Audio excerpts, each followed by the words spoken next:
Good evening and a very warm welcome to the State of the Nation. On the eve of our 60th Republic Day, we're bringing you a special series of State of the Nation focusing on democracy and governance.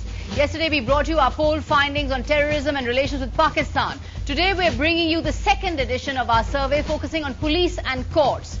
Our program is based on the findings of an exclusive nationwide poll conducted by CSDS and sponsored by Hindustan Times and the Foundation for Democratic Reforms in India. We have surveyed 14,000 people across rural and urban India. So here are the main findings on our show tonight.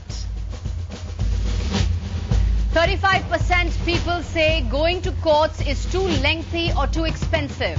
How much confidence do Indians have in the justice delivery system today? 41% say they have bribed the police. Is the Indian citizen oppressed rather than assisted by India's police?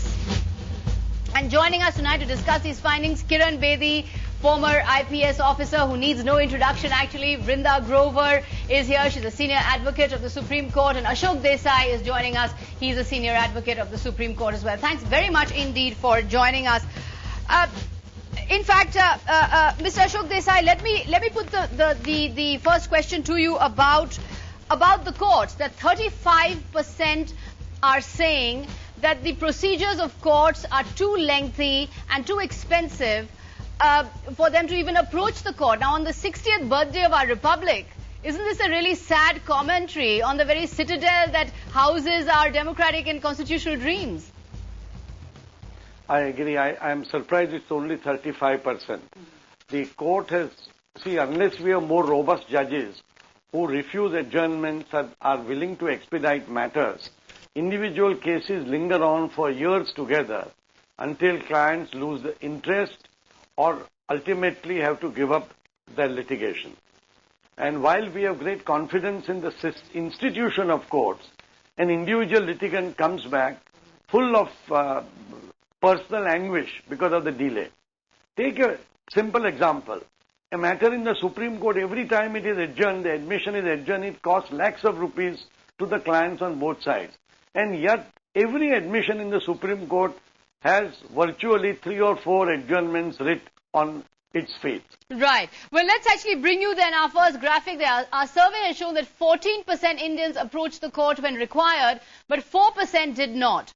We tried to find the reason behind this. 22% say that the problem got resolved within the community. 19% found the court process is too lengthy. 16% said that the court process is just too expensive. So those are the findings we have there on our survey.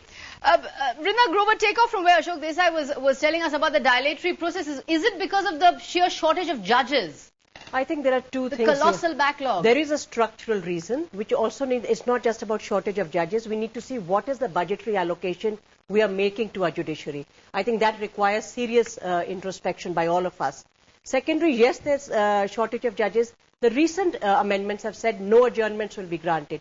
Unfortunately, the bar associations have gone on strike. For whatever reason, they've cited many reasons for the strike. No adjournments have to be made the rule here. The delay is one aspect of people's alienation from court.